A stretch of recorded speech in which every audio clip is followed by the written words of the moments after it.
Good morning, everybody. Don't have a major project for you this weekend.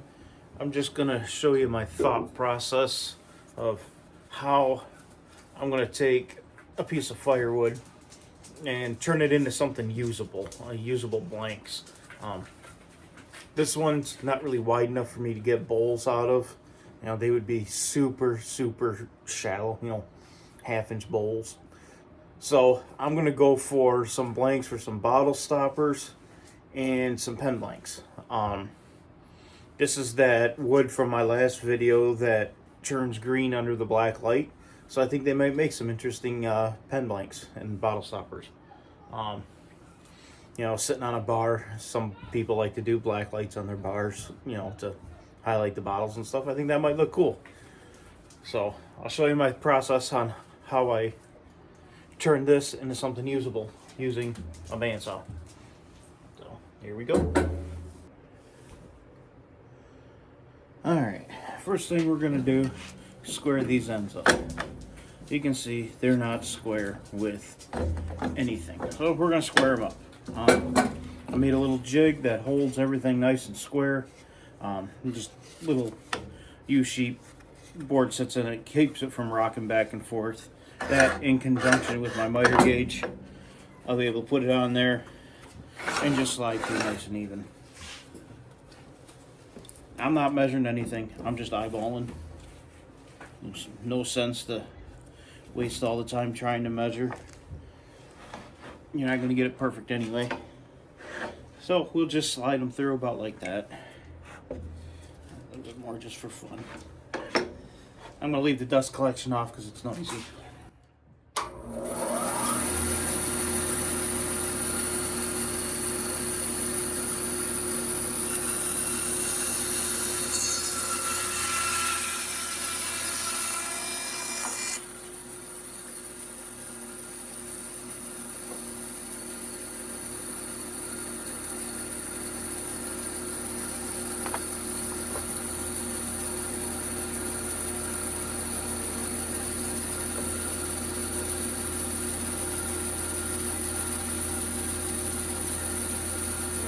Which way sits in their best.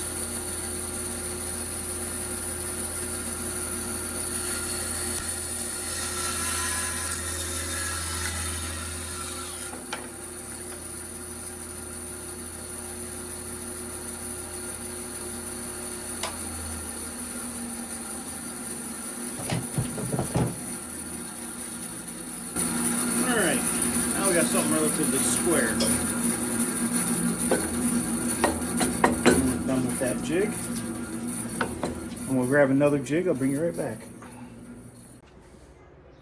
All right, my next jig that I made, this is for slabbing off pieces, uneven pieces. That way I've got something I can set on here and I slide the whole board through and not try to hold the log. It's got a track on the bottom of it that fits into my miter slot. That way it holds everything square. The lines drawn on here, they're all exactly 1 inch from the edge, which works out to be like 1 1/8 inches from the blade. Just gives me some point of reference when I'm trying to line up the log to figure out what's square, what isn't square. Then I've got these little pieces. They're actually designed to sit in here to help stabilize the log, so I can find what I like is square. Might not actually be square with the world, but I find the way I like it that looks square. Clamp it down and go for it. These pieces just help me keep everything from rocking. So we want to take little bits at a time. Like I say, there's a little bit of fiddling around to figure out where exactly you want to be. We're going to try our first cut right here, see what that gets us. Lock these down so they don't move. That way everything's locked down, my hands are free. All I have to do is hold the piece right here, and it's pretty stable.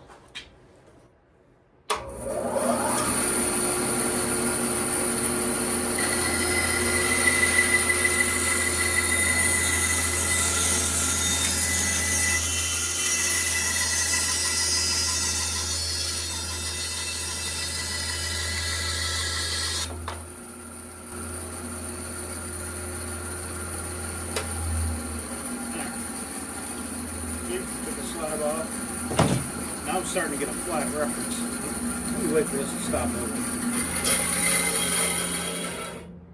Alright, we took our slab off. Now I'm starting to get a flat reference face. Now I've got something I can lay down nice and square on the table and start making some really good cleaning cuts. You know, now I can go on the miter jig. We're getting somewhere now. Now I have to decide, do I want to just square it? Do I want to take a slice off like this? So I'll bring it back when I'm ready to make my next cut. I gotta think on it. Alright, what I've decided to do is I'm just going to square these two faces up. So I'll have a 90-degree corner. I'll be able to get a 2" by 2" square here all the way down. And I should be able to get a 1x1 and maybe another 1x1 for pen lengths. So in all, I could probably get 1, 2, 3 bottle stoppers and 6 pens out of this one piece. So let's make our next cuts. Again, I'm going to use this jig. I don't need the support bars now. But I do want to keep everything kind of square. And this helps me decide where the blade's going to come out at the end anyway. So relatively square. Comes out there. That's going to take some off.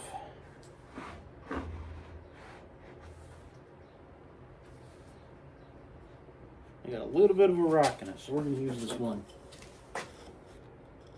to help support. See, now I don't have any rock, and it's not going to slide around back and forth. In fact, we'll use this one too for that same reason. There, now when I slide it through, I think we'll have something nice.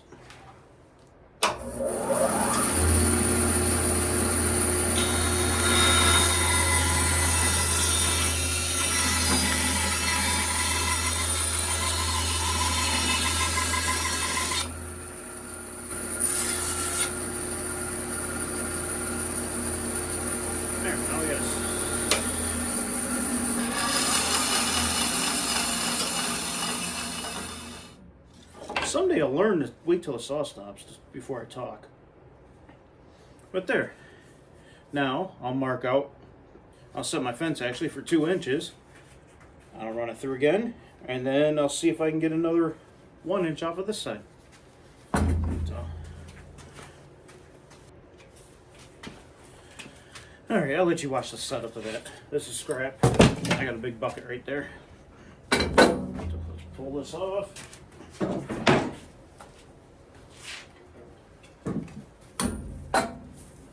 Never blow it off, brush it off. If you blow the dust off, you get it all in the air, and then you're breathing it for a day.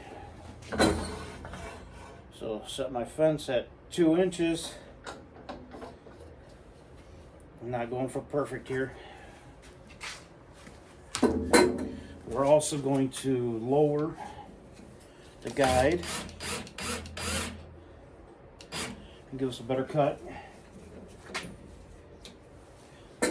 Make sure it's not too low. It's too low. There,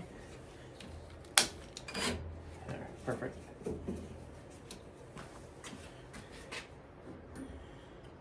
Here, we'll slide this one through like this. Now, I do have a push stick here for the end.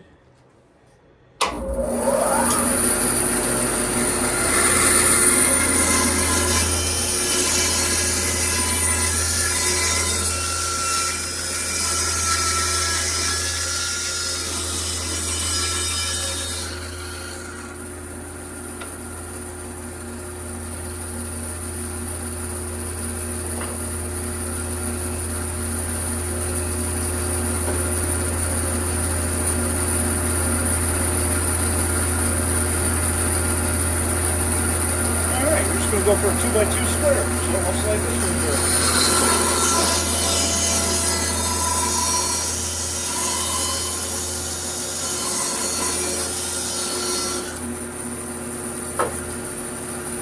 Alright, that'll be all pen lengths.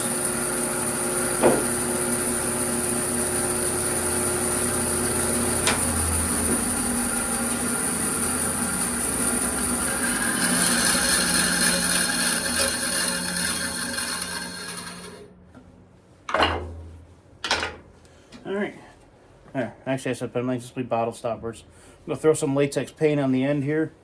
That'll keep the wood from splitting. But there's a pretty cool character spot in here that I didn't expect. The tree must have been cut.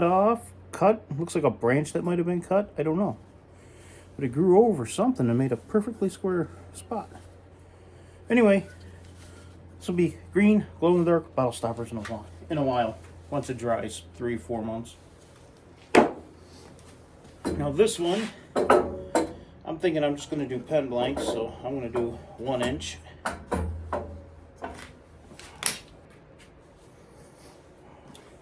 I found videos are easier to upload when you pause them every couple of minutes.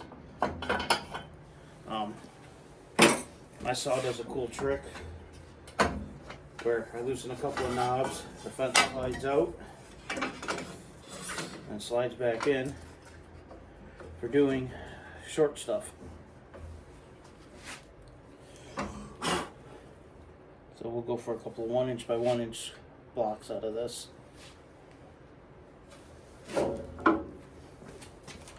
That way I can move the blade guide to the proper spot. I think we'll just do a couple of 1 inchers like that. Go like that. We'll be able to flip it. I'll get 2 1 inch squares out of this.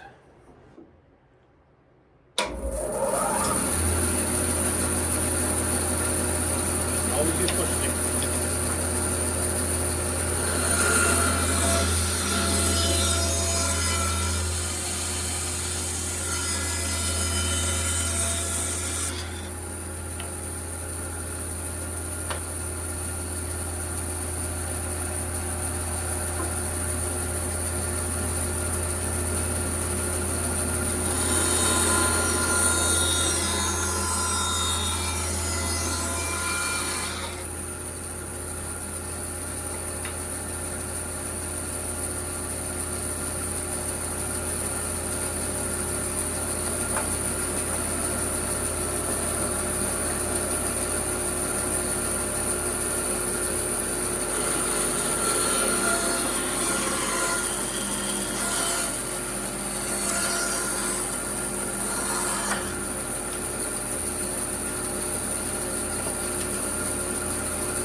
Show you the power, even this slow.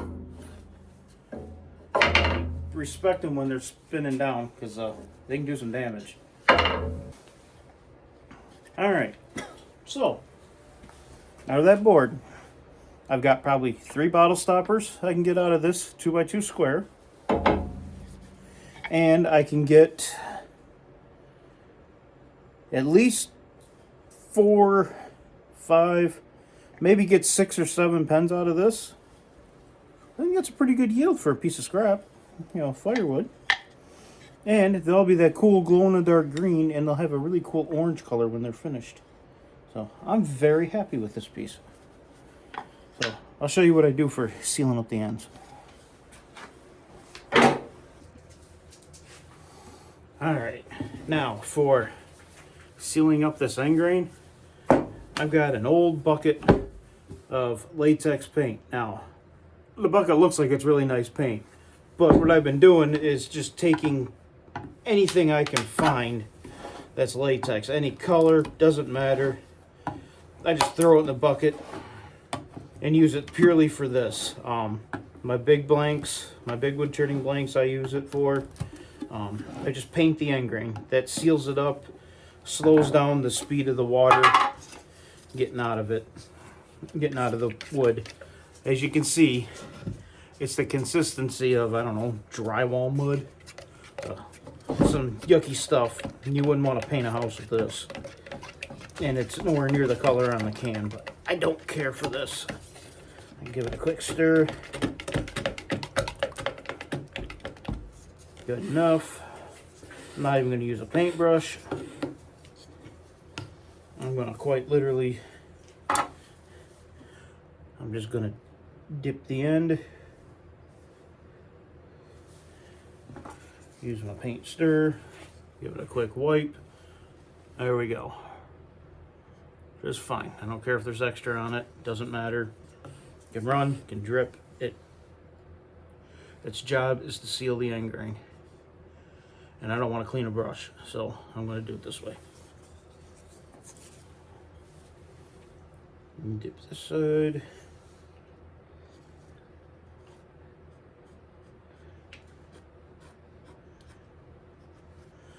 There, good enough.